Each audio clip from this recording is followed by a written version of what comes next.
So you're giving away the software for free, and you have with you the hardware. You're giving away the plans for the hardware for free that will turn any car into a self-driving car. Well, okay, let's qualify both of those statements.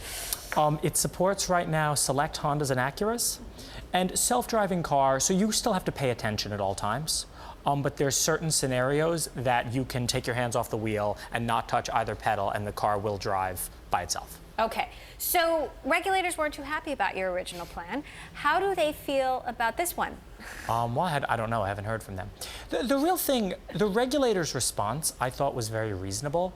The problem was when it came. We were not selling a product. We were not even taking pre-orders for a product, and they were already asking me for things like a user manual under oath. Easier to just cancel and pivot. So haven't you just really upped the ante here, and do you expect to get more than just a warning? No, I mean, we're not selling a product. NHTSA regulates the sales of products using the Interstate Commerce Clause. We are just making plans available for free on the internet. That's a whole lot more like free speech.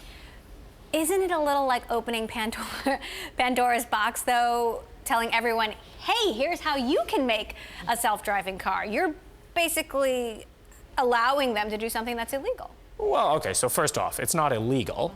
You are responsible for complying with local laws and regulations. My understanding is if somebody in California went and built one of these, again, I'm not a lawyer, but I think that would be legal because technically it's only an adaptive cruise control and lane keep assist, which are explicitly exempt under California law from being an autonomous vehicle. And California has the most restrictive laws. Somewhere like Texas, you know, that's why Google and Uber are testing down there. Have you made any commitment to NHTSA not to test yourself? No, NHTSA does not regulate testing. The only thing I told NHTSA was that we would notify them before we were making a product available for sale in the US, and we're not doing that. So what kind of interest have you gotten? We just open sourced it this morning. I mean, are people excited? I mean, what's Absolutely. been the response? Yeah, I mean, already we have some people on our forums talking about building them, porting them to the old Tesla that didn't have autopilot. That's the really great thing about it being open. Those other cars that we don't support, people can download our code and add support for them. So when you said hello from Shenzhen, China, what did you mean? What were you doing there? I was in Shenzhen, China. And more, I mean, were you working on self-driving car tech there? Were you looking into regulations there? We were looking for manufacturing partners. I did meet with a few companies there as well. I'm not going to say who, but you know, the other thing about open sourcing this is there's so many more jurisdictions than the US.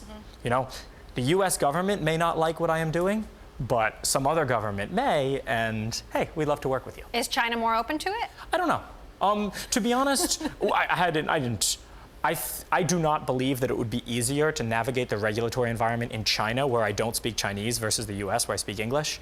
But I don't know. So, you know, folks like you have been willing to challenge regulators, but more broadly, you know, people don't want to take that kind of risk. And I wonder, how do you think regulations are potentially holding back self-driving car technology? I mean, again, I can really only comment on my specific case. On my specific case, they tried to regulate a product that was not even available for sale. They actually gave me 10 days to, under oath, provide them the user manual for a product I'm not even taking orders for. So if I make a mistake in the user manual, they're going to Martha Stewart me, you know? So yeah, premature. I think that was the problem. You have said that Elon Musk offered you a job to build self-driving car software for Tesla with a multi-million-dollar bonus. You turned it down. You've also said that your software is just as good as the latest Tesla autopilot. I haven't said the latest, the previous Tesla autopilot. So how does it compare to the latest? Autopilot's a bit better. Autopilot's a bit better because one of the key things they're doing is fleet learning. All of their autopilot cars are helping to train the other autopilot cars. Once a bunch of people start building these, they communicate with our network. We train, we improve, we ship out. We'll be able to beat autopilot. So what's your relationship with Musk and Tesla today? I don't know. I haven't heard from him. No new offers? No. Now, interestingly, President-elect Trump has nominated Elaine Chao to to run the Department of Transportation. Do you have any inkling of what she might mean for this industry? I looked into her policy positions a little bit. I couldn't find that much. The woman who he chose to lead the transition committee on transportation, she came from a libertarian think tank who criticized California's steering wheel and pedal policy for being overly restrictive, which I agree with. There has not been a single death in autonomous vehicles to date. You can talk about the autopilot one, but that's a lot more of a cruise control system than a true autonomous vehicle. So to try to regulate something that has not only never caused a public safety problem, but also could potentially solve a huge public safety problem, to me seems very premature, and I think that's the key word. Let's talk about the Tesla autopilot death that you just referred to.